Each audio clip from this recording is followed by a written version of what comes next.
Welcome to Boost ISPCs. Today's lecture is Congress Socialist Party, 1934. So we have seen in our previous lecture that 1934 तक आते आते socialistic views भी increase हो गए थे India में. सो एज ए रिजल्ट क्या हुआ था, जो ऑल इंडिया कांग्रेस पार्टी थी, उन्होंने एक committee, all India Congress committee की मीटिंग हुई पटना में. तो वहाँ पे डिसाइड हुआ कि कांग्रेस के अंदर ही रह के इलेक्शंस में फाइट किया जाएगा. लेकिन कुछ मेंबर्स जो थे इस ऑल इंडिया कांग्रेस कमेटी के, उन्होंने एक अपनी सेपरेट मीटिंग रखी और एक पार्टी बना ली, that is known as all India Congress Socialist party.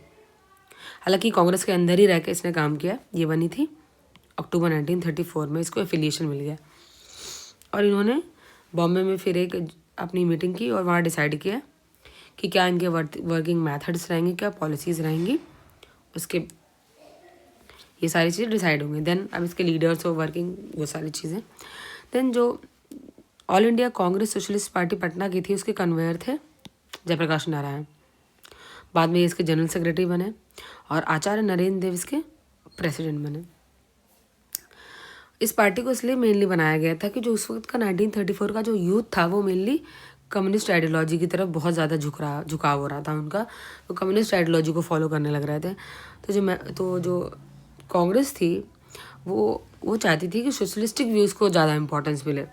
तो इसलिए ये कांग्रेस के अंदर ही ये पार्टी बन के इसने काम करना शुरू किया. इसके मेन मेंबर्स जो और रहे थे वो थे अशोक मेहता, अच्युत पटिवर्धन, मिन्नू मसारी, डॉक्टर राम मनोहर लोहिया, पुरुषोत्तम विकास दास, यूसुफ मेहर अली, गंगा शरण सिन्हा, कमला देवी चट्टोपाध्याय.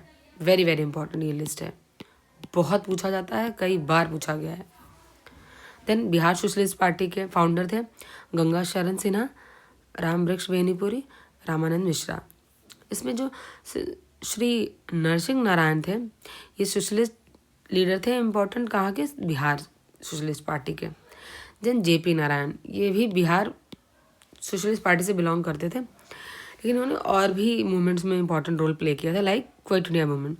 क्विट इंडिया मूवमेंट में इन्होंने with the help of doctor Ram Manohar Lohia and Anura Asif Ali, इनके साथ मिलकर मासेस को सीक्रेटली ऑर्गेनाइज किया था लेटर स्टेज में. ठीक है, इसलिए इनको हम लोक नायक भी बोलते हैं. ठीक है. देन आफ्टर इंडिपेंडेंस इन्होंने क्या किया था, 5 जून 1974 में टोटल रेवोल्यूशन यानी संपूर्ण क्रांति गांधी मैदान पटना में ऑर्गेनाइज की थी. ठीक है. देन आफ्टर दैट इन 1999 इनको मरणोपरांत भारत रत्न अवार्ड मिला था due to his political and social works for the Indian society. इन्होंने ये जब रिलीज़ हुए थे जेल से अप्रैल 1946 में बिफोर इंडिपेंडेंस, तो उसी को जयप्रकाश डे मनाया जाता है. ठीक है. इन्होंने पटना में बहुत सारी रैलीज ऑर्गेनाइज की थी बिफोर इंडिपेंडेंस. तो गवर्नमेंट को ये एकदम ओपनली क्रिटिसाइज़ करते थे जो उन्होंने अरेस्ट किया था पॉलिटिकल लीडर्स को, और उन्होंने डिमांड भी की थी कि इन सारे लीडर्स को इमीडिएटली रिलीज़ किया जाए. देन 20 मई 1936 को क्या हुआ, बॉम्बे मैनिफेस्टो बनता है, जिसमें 22 जो इंडियलिस्ट थे बॉम्बे के, वो एक मैनिफेस्टो तैयार करते हैं. ठीक है. और इसमें ये मैनिफेस्टो था against the principles of socialism as conveyed by Nehru in Lucknow session. ये इसके अगेंस्ट था. ठीक है. Simple but important lecture. Provincial elections and formation of cabinet in 1937. So government of India act 1935 आ चुका था. क्या होता है, on the basis of this act फरवरी 1937 में इलेक्शंस होते हैं. ठीक है. उन इलेक्शंस में जो कांग्रेस होती है वो बहुत अच्छा परफॉर्म करती है और मेजॉरिटी में वोट सिक्योर करती है इन 5 प्रोविंसेस. ठीक है, जिसमें Madras, Bihar, central province and Bihar, then united province and Orissa. ठीक है. और लार्जेस्ट सिंगल पार्टी में बन के निकलती है बॉम्बे में, असम में and north west frontier province में. लेकिन इनको 3 प्रोविंसेस में किसी भी तरीके की ज़्यादा सपोर्ट महाराष्ट्र से नहीं मिलता है, वो है बंगाल, पंजाब एंड सिंध। आप इसको ऐसे याद रख सकते हैं, पी बीपी होता है ना, एस, बीपीएस, सिंपल। तो बी फॉर लेकिन बंगाल है, नॉट बिहार, ठीक है। देन जो कांग्रेस होती है वो इन इलेक्शंस के बाद में 28 मंथ तक काम करती है एज ए अपनी कैबिनेट बनाती है इन 6 प्रोविंसेस में। अब सिर्फ 28 मंथ से क्यों करती है हम आगे देखेंगे। अभी क्या होता है, जुलाई 1937 में ये अपनी कैबिनेट बनाती है 6 प्रोविंसेस में, that is Madras, Bombay, central province, Orissa, Bihar, united province. और with the support of other parties ये कहाँ बनाते हैं, कोलिशन में भी 2 और बनती हैं, that is Assam and north west frontier provinces में। बट क्या होता है, तब तक सेकेंड वर्ल्ड वॉर शुरू हो चुका होता है। जब सेकेंड वर्ल्ड वॉर शुरू होता है तो ब्रिटिशर्स क्या करते हैं, without the permission of the Congress cabinets, ये क्या करते हैं, इंडिया को एज पार्ट बना लेते हैं, इंक्लूड कर लेते हैं सेकेंड वर्ल्ड वॉर में। ये बात कांग्रेस को बिल्कुल अच्छी नहीं लगती, तो वो क्या करते हैं, एज ए प्रोटेस्ट रिज़ाइन कर देते हैं कैबिनेट से ऑन 22 अक्टूबर 1939 को, सारे ही प्रोविंसेस से, ठीक है, रिज़ाइन कर दिया उन्होंने। लेकिन जो मुस्लिम होते हैं, specially Jinnah, he was very happy with this resignation of cabinet. तो वो क्या करते हैं, उस पूरे 2 महीने बाद यानी 22 दिसंबर 1939 को डे ऑफ डिलीवरेंस, मुक्ति का दिवस मनाते हैं इसको। और वो कहते हैं कि चलो ठीक है, हमें इस तरीके की गवर्नमेंट जो जहाँ जहाँ थी उनसे मुक्ति मिल गई, ठीक है। देन जो वर्किंग कमेटी होती है नेशनल कांग्रेस की, वो डिसाइड करती है कि वो क्या करेंगे, एंड कर देंगे अपने land ownership in 1937, as a result of which जो कांग्रेस गवर्नमेंट होती है इन यूपी एंड बिहार, वो क्या पास करेगी, टेनेंसी बिल्स, ठीक है। यही पूछा जाता है टेनेंसी बिल्स कहाँ पास हुए थे। तो जो कांग्रेस है 134 सीट उसको मिलती हैं out of 228 in United province, और वो अपनी गवर्नमेंट बना लेती है, ठीक है। देन उसमें जो गोविंद वल्लभ पंत होते हैं वो पीएम बनते हैं या प्रीमियर बनते हैं, और कैलाश नाथ कटजुदेव वो लॉ एंड जस्टिस मिनिस्टर बनते हैं। फाइनेंस मिनिस्ट्री मिलती है रफ़ी अहमद किदवई को, ठीक है। अब जो कांग्रेस रूल जितने भी स्टेट्स रहे होते हैं, अब मुस्लिम वहाँ पे एक अलग अपना सिचुएशन क्रिएट करने लगते हैं कि जो मुस्लिम हैं उनको बहुत ही ख़राब सिचुएशंस में और उनके लिए ख़राब रूल्स बनाए जा रहे हैं। तो उनके ग्रीवेंसेस के लिए क्या करते हैं, वो कुछ रिपोर्ट्स बार बार पब्लिश कराते हैं।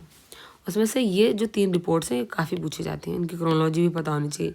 सबसे पहले पब्लिश होती है पीर रिपोर्ट 1938, शरीफ रिपोर्ट मार्च 1939, फजलुल हक रिपोर्ट दिसंबर 1939। सो ये सारे मुस्लिम सफरेंस के लिए हैं under the Congress rule. So this is it in this lecture, Tripuri session crisis of Congress 1939। क्या होता है, जैसे कि हमें पता ही है कि जो सुभाष चंद्र बोस होते हैं वो कांग्रेस के हरिपुरा सेशन जो गुजरात में हुआ था उसके प्रेसिडेंट बनते हैं फर्स्ट टाइम, वो भी अनअपोज्ड 1938 में। कोई उनको अपोज नहीं करता, सिंगली इलेक्ट करते हैं और सिलेक्टेड एज ए प्रेसिडेंट, ठीक है। देन नेक्स्ट ईयर 1939 में, ये 1938 में बनते हैं, ठीक है। नेक्स्ट ईयर 1939 में फिर से इलेक्शंस होते हैं, फिर से प्रेसिडेंट चूज़ करना होता है। इस बार त्रिपुरी एमपी में सेशन होता है। और क्या होता है, जो सुभाष चंद्र बोस होते हैं उस वक्त काफ़ी फेमस लीडर बन गए होते हैं वो कांग्रेस के ऑल ओवर इंडिया। तो क्या होता है, वो डिफीट कर देते हैं पट्टाभी सीतारमैया को, जिनको गांधी जी ने खड़ा किया होता है as a candidate. Then but वो एज ए प्रेसिडेंट तो इलेक्ट हो जाते हैं। लेकिन क्या होता है, जो कांग्रेस वर्किंग कमेटी होती है उसकी जो फॉर्मेशन होती है, सुभाष चंद्र बोस की डिमांड्स उसको लेके कुछ और होती हैं, व गांधी की कुछ और होती हैं। तो due to differences with Gandhi he resign from the Congress, और वो जो ये त्रिपुरी सेशन होता है उसको प्रिसाइड भी नहीं करते हैं। देन फाइनली कौन एज ए प्रेसिडेंट इलेक्ट होता है, डॉक्टर राजेंद्र प्रसाद, वो इसको प्रिसाइड करते हैं इस पूरे सेशन को। और ये क्राइसिस ये जो होता है त्रिपुरी वाला, इससे सुभाष चंद्र बोस काफ़ी दुखी होते हैं, लेकिन वो फिर दूसरा रास्ता चुनते हैं। वो क्या करते हैं, अपनी एक फॉरवर्ड ब्लॉक नाम की ऑर्गेनाइजेशन बनाते हैं इन 1939 में ही, कांग्रेस से रिज़ाइन देने के बाद। ये ऑर्गेनाइजेशन बेस होती है किस पे? Based on leftist ideology. Main ideology का ही क्राइसिस था बिटवीन गांधी एंड बोस, तो वो अपनी आइडियोलॉजी के बेसिस पे अपनी एक फॉरवर्ड ब्लॉक ऑर्गेनाइजेशन बना लेते हैं।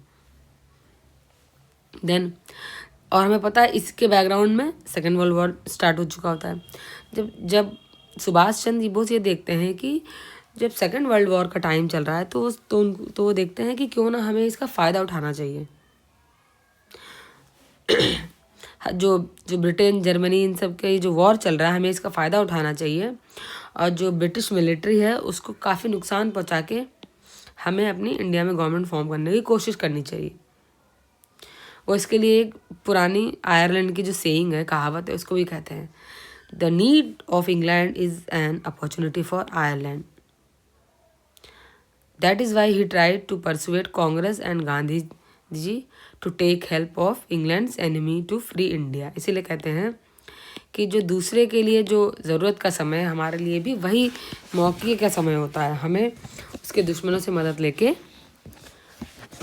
अंग्रेज़ों को हराना चाहिए, और इसके लिए वो कांग्रेस और गांधी से को परसुएट भी करते हैं, समझाने की, मनाने की कोशिश भी करते हैं, but it doesn't became a reality. So this is it in this lecture, Indian princely state. तो ब्रिटिश गवर्नमेंट ने क्या किया होता है, अलग अलग टाइमिंग पे वो कमिटीज़ बनाते हैं। इंडियन लोग भी अपनी कमिटीज़ बनाएंगे कि किस तरह जो प्रिंसली स्टेट्स हैं उनसे कैसे रिलेशन अच्छे किए जाएं, कैसे उनको इंडिया में इंक्लूड किया जाए, ये सारी चीज़ें। तो सबसे पहले 1927 में एक बटलर कमेटी बनती है, इसको बोलते हैं इंडियन स्टेट कमेटी। ये कमेटी बनाई गई होती है to study the relation between Indian government and the Indian princely state and to recommend economic and financial reforms for British India and Indian princely states. Simple, दोनों को आपस में कैसे इकोनॉमिक और फाइनेंशियल चीज़ें सही की जा सके और कैसे उनके रिलेशंस बेटर किए जा सके। ठीक है, इसमें जो इंडियन किंग्स होते हैं वो सर लेस्ली स्कॉट को अपना रिप्रेजेंटेटिव सेलेक्ट करते हैं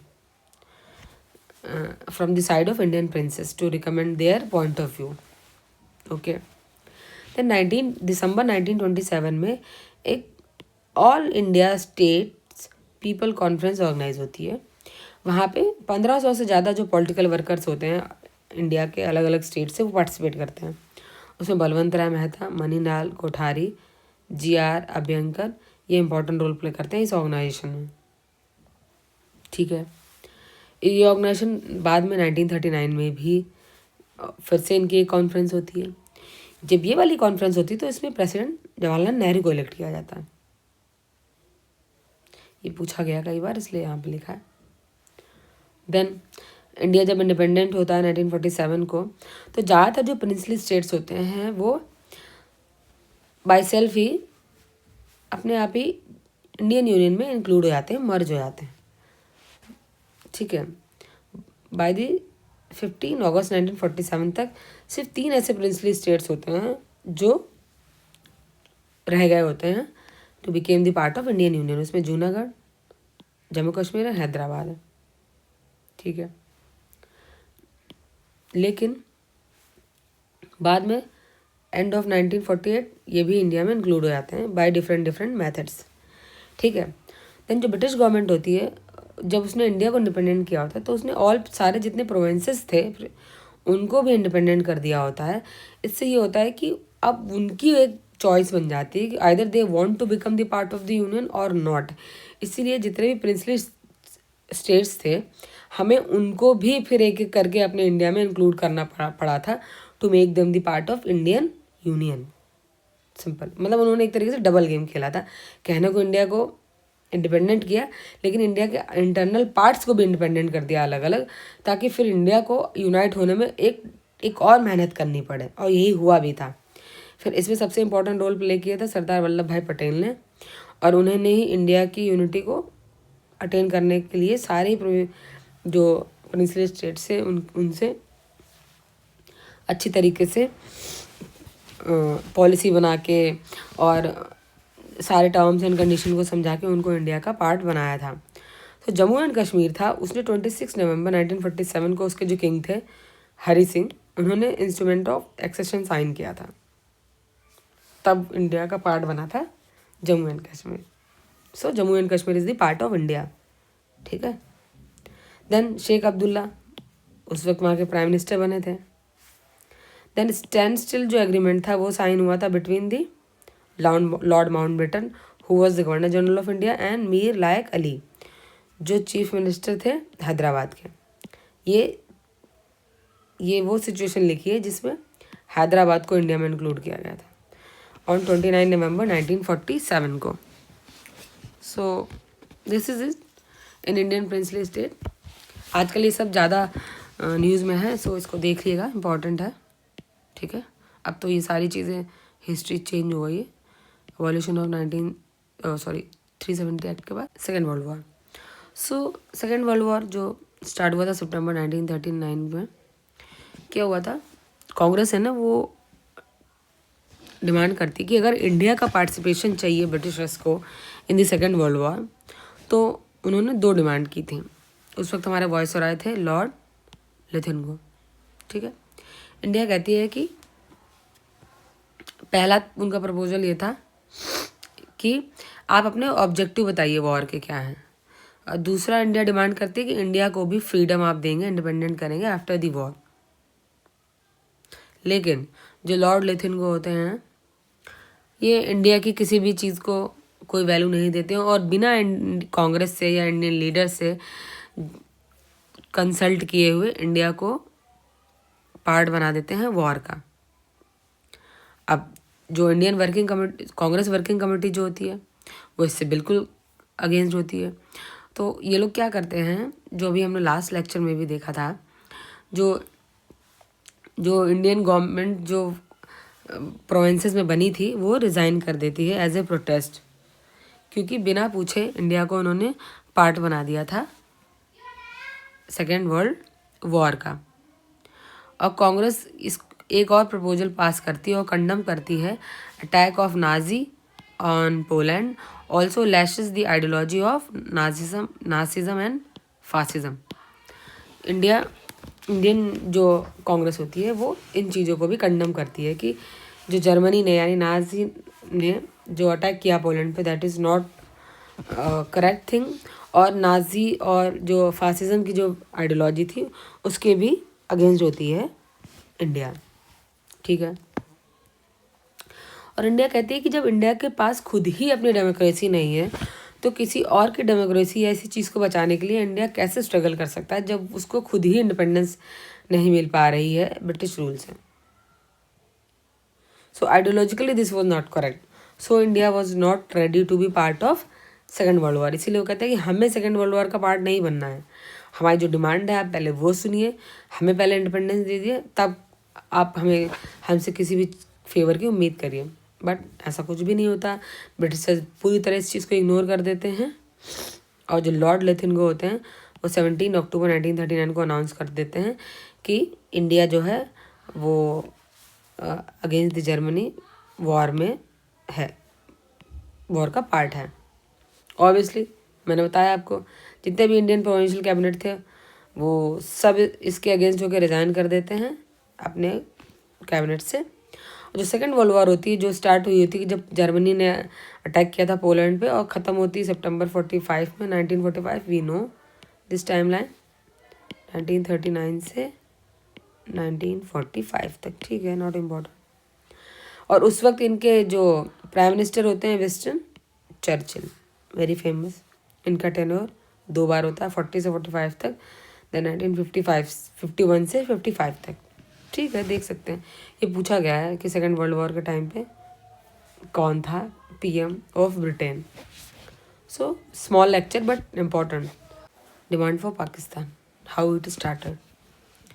सो सबसे पहले मुस्लिम लीग का एक जो सेशन होता है 1930 में, उसमें जो इकबाल होते हैं वो डिमांड करते हैं, मतलब सॉरी डिमांड नहीं करते, सिंपली वो आइडिया एक प्रपोज करते हैं separate homeland for Muslims, simple. ये इलाहाबाद सेशन होता है 1930 का। देन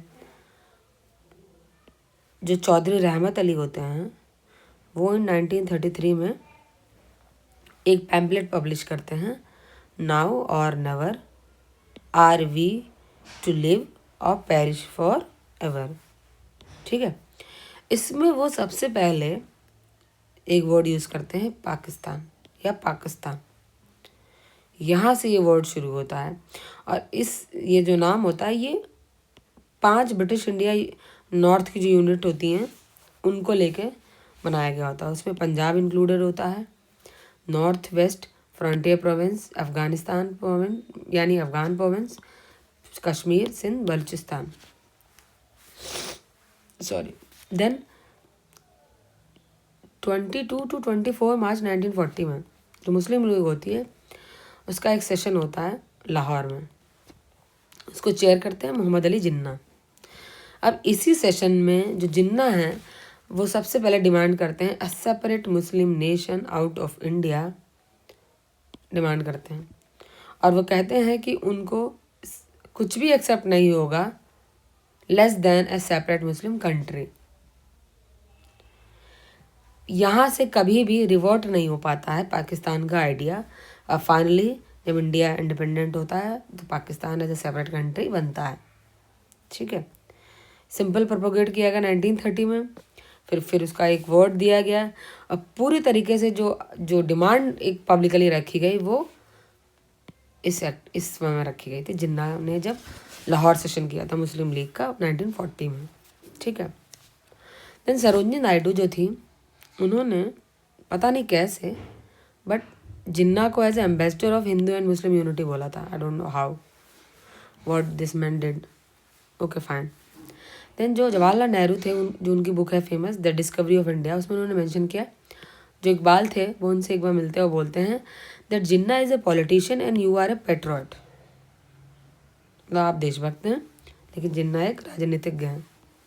ठीक है, देन जो लाहौर सेशन में मुस्लिम लीग ने जो डिमांड की थी ना, टू नेशन थ्योरी, यही टू नेशन थ्योरी मीन्स जो इंडिया से पाकिस्तान को कार्व आउट करना, बनाना, तो उसको जो मुस्लिम लीग थी उसने एक्सेप्ट कर लिया था मार्च 40 में। हाँ ऑब्वियसली कुछ दिनों के अंदर ही उन्होंने एक्सेप्ट कर लिया, वो तो वो चाहते ही थे। ठीक है, इस प्रपोजल को जो ड्राफ्ट किया था, बनाया था किसने, सिकंदर हयात खान ने, और इसको प्रेजेंट किसने किया था, फजलुल हक ने ऑन 23 मार्च 1940 और इसलिए 23 मार्च को ही ये लोग एज ए पाकिस्तान डे भी सेलिब्रेट करते थे। So this is how the demand of Pakistan initiated and how it came out. Thank you for watching, do like and subscribe this channel.